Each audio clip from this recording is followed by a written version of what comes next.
Hello. First things first. Sorry I'm late. I hurt myself. My own hubris. Don't move heavy things on your own. That's all I have to say. Let's get into the video. Let's talk about cryptids.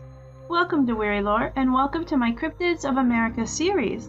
In this series, I will be introducing you to one cryptid from each state in America, giving you a short explanation of their history and story, and then giving my opinion on the cryptid, where I think it came from, and what I think it could be. Now, I am aiming to not do well-known cryptids. I want to learn about new cryptids and pass that knowledge on to you. I won't be talking about Sasquatch or the abominable snowman or how I think they're the same thing. I won't be talking about El Chupacabra or the Wendigo. We all know those cryptids. Let's learn about some new ones. In this series, I will be doing 5 states in each episode, with a total of 10 episodes. Let's get into it. Welcome to episode 5 of Cryptids of America. Today, we will be exploring cryptids from Massachusetts, Michigan, Minnesota, Mississippi, and Missouri. A note, not connected to any specific state. I got the book. It's a treasure trove of knowledge, and the artistic depictions of the cryptids inside are beautiful and creepy all at the same time. I did reference this book just to see what cryptids and monsters the author placed in each state, but then I did my normal research to find the most popular cryptid and elaborate on the stories of the ones I chose. Massachusetts is a state that I know nothing about. Absolutely nothing. I know that the spelling of its name stumped me as a young child, but that's about it. I did recently learn that the Dover Demon is a resident of this state. See the last video for that revelation. However, this cryptid is very popular, so it will not be covered here. Other popular cryptids in this state include the Pukwudgies and the Thunderbirds. They are so very widespread. And of course, Massachusetts has Bigfoot. The Dover Demon is most likely the most popular cryptid in this state. Researching Massachusetts for cryptids other than the Dover Demon was difficult. Out of 10 results, 8 of them would be the Dover Demon. It is, in and of itself, an interesting story, but not the one I want to tell here. I found the cryptid that I chose for Massachusetts in this book. Say hello to the Beast of Truro. The Beast of Truro, also called the Pemet Puma or the Panther of Truro, inhabits Cape Cod. It is a panther or mountain lion type creature with a long rope-like tail that weighs 60 to 80 pounds and was said to scream like a hyena. During the time of its sightings, it was not said to attack any people, but the animals in the area were fair game. The first signs of the Beast of Truro were in 1981. During this time, there was a rash of animal deaths. They were found viciously mauled in large numbers. It was originally thought that these attacks were carried out by wild dogs, but others stated that they were too violent for a pack of dogs. During this time, witnesses came forward claiming that they had seen a large animal, something that looked like a small mountain lion, but it had an unnaturally long, rope-like tail. In the fall of 1981, a couple had an up-close and personal encounter with the Beast of Truro. They were walking on a path near Head of Meadow Beach when they saw the large cat-like creature in broad daylight. They froze on the trail and watched the animal for around 5 minutes before it disappeared. Later that year, a pig was found barely alive, attacked by something unknown. All of these sightings culminated in multiple news stories being written about the cryptid. People continued to see and hear the creature after this, but even though it had left a trail of prints, no search team was ever able to find it. What are my thoughts? It's just a big wild cat. To this day, the bobcat is native to Massachusetts. It would be, understandably, frightening to have a rash of attacks happen like this, but that doesn't mean that it's something supernatural. Everything in the sightings can be explained by bobcats. The attacking of animals is a natural instinct of theirs in order to feed themselves. Their scream is something out of a horror movie. Many big cats have screams that are frightening. Some can even sound human, so sounding like a hyena isn't out of the question. Part of the sighting with the couple was the cat effortlessly going up a tree. Bobcats are capable of this. Also, they're capable of swimming, so they wouldn't have an issue getting anywhere. Now, bobcats do have short tails, but it's possible for them to have longer tails. It's rare, but it's possible. Another explanation is that this was a mountain lion. Everything above is true for a mountain lion as well. However, they are not native to Massachusetts. The last reported mountain lion there was in 1858. Is it completely out of the question that they could be hiding somewhere? No, but it's not likely. All of this said, I truly believe that the Beast of Truro is a simple large cat, not a cryptid. Are you from Massachusetts? Have you ever had an encounter with the Beast of Truro? Let me know. So, my father would say that the largest cryptid in Michigan is a good football team. But take that with a grain of salt from an Ohioan. The most popular cryptid in Michigan is most likely the Wendigo. There are headlines of articles stating that this cryptid is the most dangerous one in the United States, and is primarily a native of Michigan. As we all know, Wendigo are everywhere. I don't believe that I could even narrow down their primary habitat. Additionally, Michigan does have its own version of Bigfoot, the Dewey Lake Monster, as well as its own version of the Loch Ness Monster, Cressy. At this point in the series, none of us are surprised by this.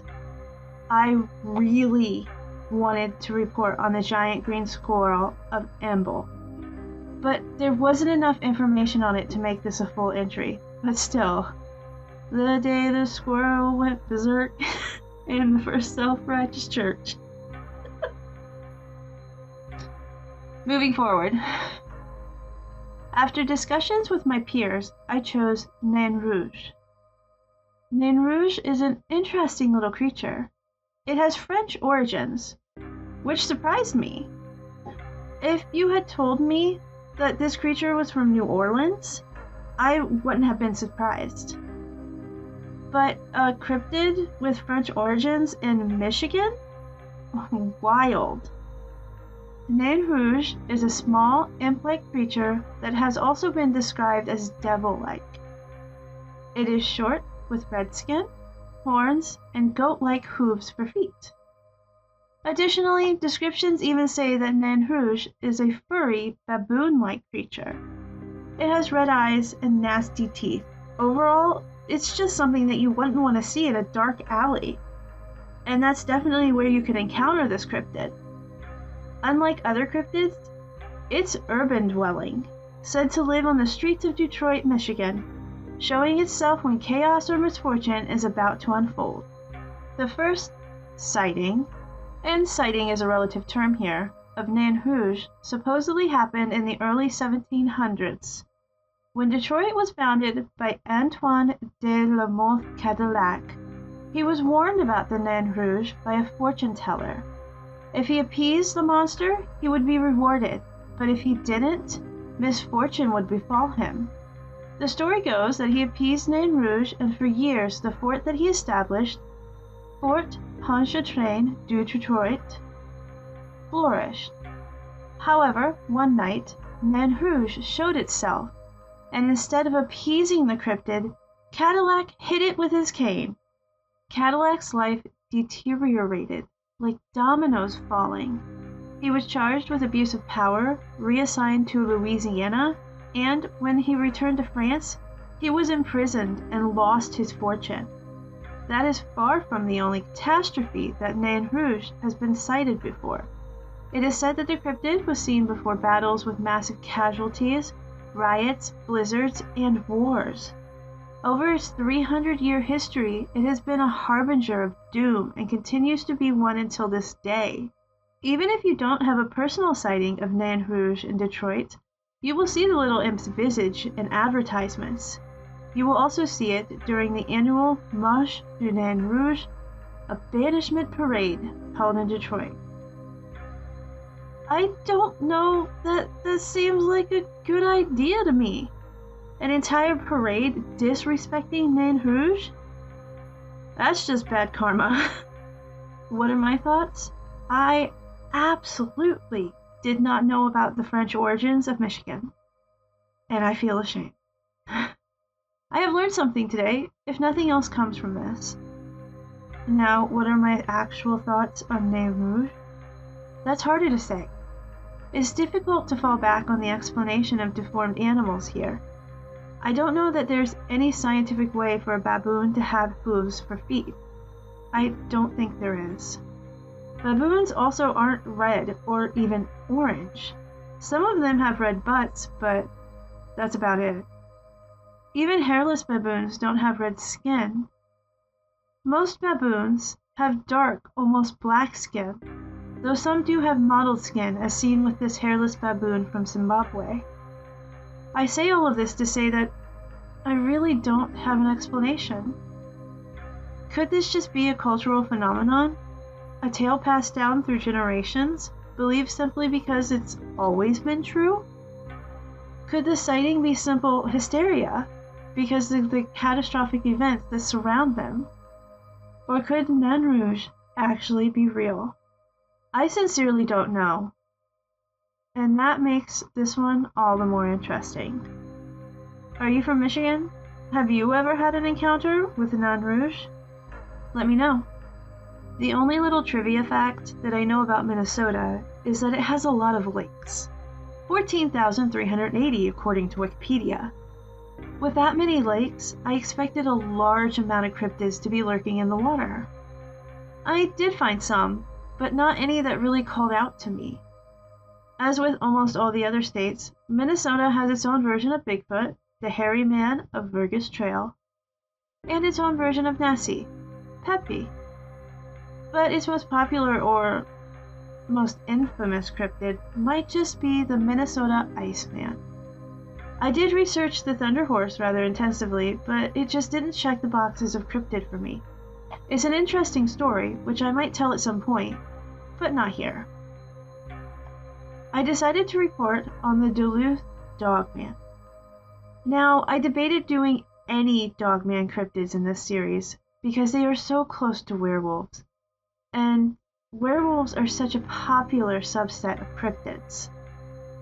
Speaking about this Dogman will be my report and feelings on all Dogmen across the United States. Unless I forget I said this in a later video.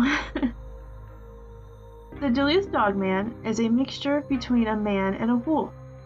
It is not said to be a shapeshifter, so I do not feel I can call this cryptid a werewolf.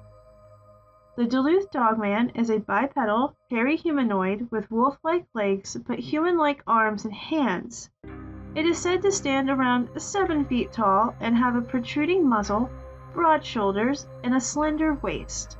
It is covered with dense fur, has pointed, upright ears, and red, seemingly glowing eyes. Of all the sightings that I read, the Dogman did not attack anyone. It either just watched them or fled.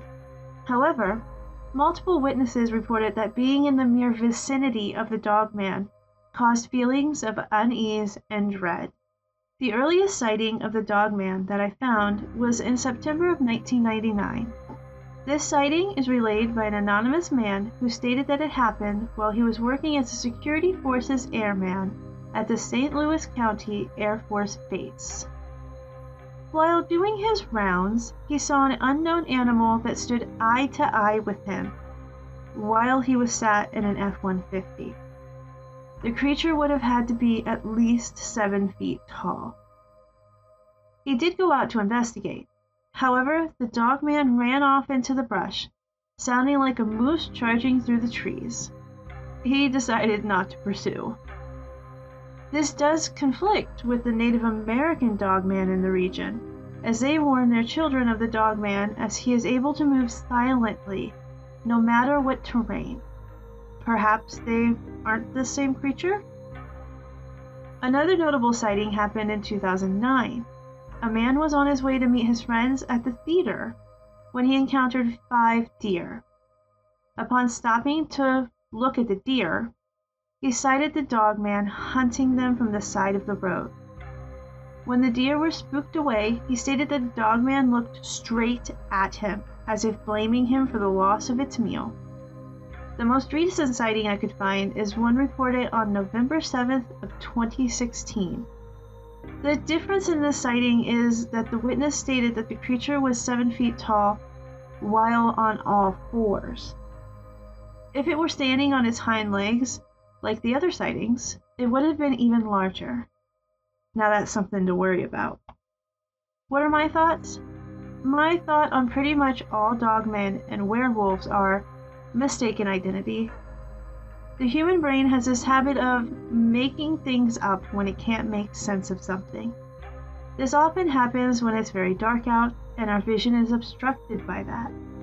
The brain will fill in familiar details where it can't figure out the details. I believe this is the answer for a lot of cryptids, not just dogmen. Additionally, wolves do just exist. On top of that, they are much larger than some people think. They are not dog size. They are larger, they are taller, they are longer, and they're very, very fluffy. Gray wolves are native to Minnesota.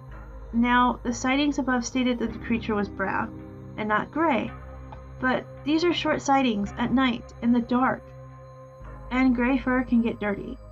Wolves, like dogs, can stand on their hind legs, and it is quite a strange sight. If I saw this in the middle of the night on the backcountry road, I might think I was looking at a cryptid too. Overall, I believe that it is a wolf with an embellished story. Are you from Minnesota? Have you ever had an encounter with the Duluth Dogman? Let me know. Mississippi was an interesting and frustrating state to research. Yes, this state does have a good amount of cryptids, but most of them are either well-known or copies of other cryptids from other states. But hey, I did find a very interesting recipe for pot roast while researching cryptids for Mississippi, so that's something. Mississippi does have its own version of Bigfoot, 2 of them actually, the Honey Island Swamp Monster and the White Bigfoot of Oakvale. It also has Chupacabra, which I thought was only in desert regions. But surprisingly, its most popular cryptid is most likely none of these. That honor would fall to the Three-Legged Lady of Nash Road or the Yazoo River Mermaid. These 2 were always at the top of the list when researching any article of Mississippi cryptids, and at least one of them has a short film made about them. The cryptid that I chose for Mississippi is actually a group of cryptids. This is completely different than anything I've done in this series before. The Mississippi River is very large, around 2,340 miles long. In all those miles, a myriad of water cryptids have been sighted. I will be speaking about the sea serpents of the Gulf here. I have 3 different cryptids spotted in the same area and given the same moniker, but they seem to be different creatures. The first measured 18 feet long, 15 feet wide, and 6 feet in diameter. It had no teeth, was generally brown in color with greenish back, and it was claimed that it was horribly slimy. The second was described as having large tusk-like teeth. It had a rusty black body that faded to yellowish white on the underpart. At least 40 to 50 feet of the animal was visible under the water, but it is unknown how truly large it was. The third and last I'll be talking about here is described as being at least 100 feet long with a blunt, square nose that was able to eject water to a height of 2 or 3 feet. It had 3 sets of fins and a tail like a porpoise. Along its back was a series of humps, like camels. The witnesses that reported the sightings of these creatures were all marine men, sailors or fishermen who either brought back evidence in the form of the animal itself or part of the animal. Sightings of the first creature happened during the Civil War in 1864. 8 of these monster fish were sighted, but when they tried to catch just one, the boat was dragged 10 miles out to sea, before the monster perished. The sailors brought the specimen back with them, but even the scientists at the Smithsonian were unable to identify it. The second creature was sighted in 1889. During the battle with this cryptid, the crew were able to survive only by taking its head. There aren't any reports on what happened to the head. The last sighting happened in 1901, and is the only sea serpent to be officially reported to the United States Navy. There was no epic battle with this monster, and there was no physical proof, just a report to the official governing body. What are my thoughts? Who am I to say what can and can't live at the bottom of a huge river? Who am I kidding? I come up with ideas all the time. Do I think there could be undiscovered creatures in the Mississippi River? Yes. Do I think any of these were unknown creatures? Not really. The descriptions bring 3 real creatures to mind, all of them ocean-dwelling. The first creature sounds like it could have been a misidentified oarfish. Oarfish were often mistaken for sea serpents, and for good reason. They are creepy looking. The second creature sounded very much like a walrus to me, the description of it having tusks bringing nothing else to mind. The beast was said to fight and roar. Walrus will definitely do that. The third, some type of whale. The nostrils could have been a blowhole, and even juvenile whales are very large. The humpback whale even has a hump, like a camel. Now, are any of these perfect? No. Explanations for cryptid sightings rarely are. Does this explain any of the other sea serpent sightings in the Mississippi River? Also, no. That's why this is also fascinating. The mystery of it. Are you from Mississippi? Have you ever had an encounter with any sea serpents? Let me know. The state of Missouri has an amazing amount of legends and cryptids. The Ozark Mountains hold many secrets and creatures that can fascinate the mind. Unfortunately, actually researching Missouri was misery.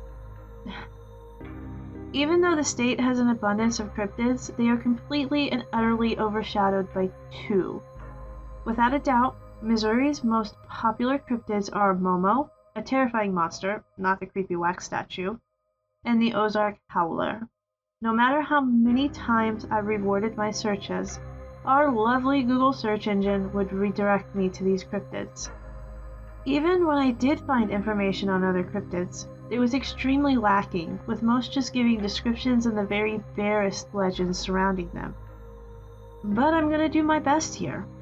The cryptid or legend or folklore tale that I have decided to introduce you to in this entry is the Snoffis. The Snoffis is an interesting creature. From a distance, it could almost be mistaken for a regular deer. But it's very much not a deer. The Snoffis is a native of the Ozarks. This cryptid is described as a white deer with wings and huge antlers. Upon these antlers, there can sometimes be seen blossoms and green leaves as if they are living branches of a dogwood tree. The Snoffis is capable of leaping from the forest floor to the top of the trees, landing gracefully on even the slenderest of branches. The Snoffis does not sound like a normal deer. It sounds more like a songbird, except for when it vocalizes hallelujah. Lastly, the Snoffis is said to exude blue mist from its mouth, which wafts up into the air, creating a blue haze of clouds. From what I found, the Snoffis is not known for attacking people. Not directly. Unlike I normally do, I do not have dated sightings of this cryptid. During my research, I found very vague sightings, stories of people who said they saw the creature, something that defied conventional knowledge. But these sightings were not dated. They did not say where they happened or who they happened to. The most it was narrowed down was that the sightings only happened in remote and wooded areas. However, the Snoffis shares a similarity with another cryptid that I have reported on, the black dog of Hanging Hills. The Snoffis also carries a 3-tiered curse, one said to follow a Celtic pattern. The first sighting of the Snoffus results in delight. It's a good omen. The second causes fear and misfortune. And as with all curses of this type, the third sighting results in death. I couldn't find any reports of death or disappearances related to the Snoffus. However, there are many disappearances that happen in the Ozark Mountains every year. Who's to say what causes them? What are my thoughts? The Ozark Mountains hold so many legends and so much folklore that it cannot be dismissed offhand. I have already stated that I believe that there can be and most likely are undiscovered creatures in deep woods, in forests, and in mountains. However, the Snoffus sounds like more of a legend than a truth to me. Another cautionary tale passed down through word of mouth. If I had to speculate on what had actually been sighted, it would be a deer. Mule deer are native to Missouri and the Ozark Mountains. However, they are not white, usually. Deer can suffer from a condition known as leucism. This condition causes the deer's skin and hair to lose its natural color. There's also albinism. As for the leaves and blossoms in the antlers, deer can just get foliage stuck in their antlers. It's not going to be as pretty as the artistic depictions, but it can happen. As for wings and the blue mist, I obviously can't explain that. Overall, I feel that the Snoffus is an intriguing folklore tale, more than an actual creature. But I absolutely accept that I can be wrong. Are you from Missouri? Have you had an encounter with the Snoffus? Let me know. Whew. Through trial and tribulation and research plagued with horrible search engine results and stupid injuries that slowed me down, we are finally to the end. From a cryptid that I feel is just a run-of-the-mill wildcat to another that taught me a complete history lesson, I feel as though I am barely scratching the surface of what's out there, and we're halfway through now. Thank you to everyone who is here, those who have watched from the very first video, and to those who just found me now. I appreciate every single one of you. Thank you for watching, and I'll see you in the next one.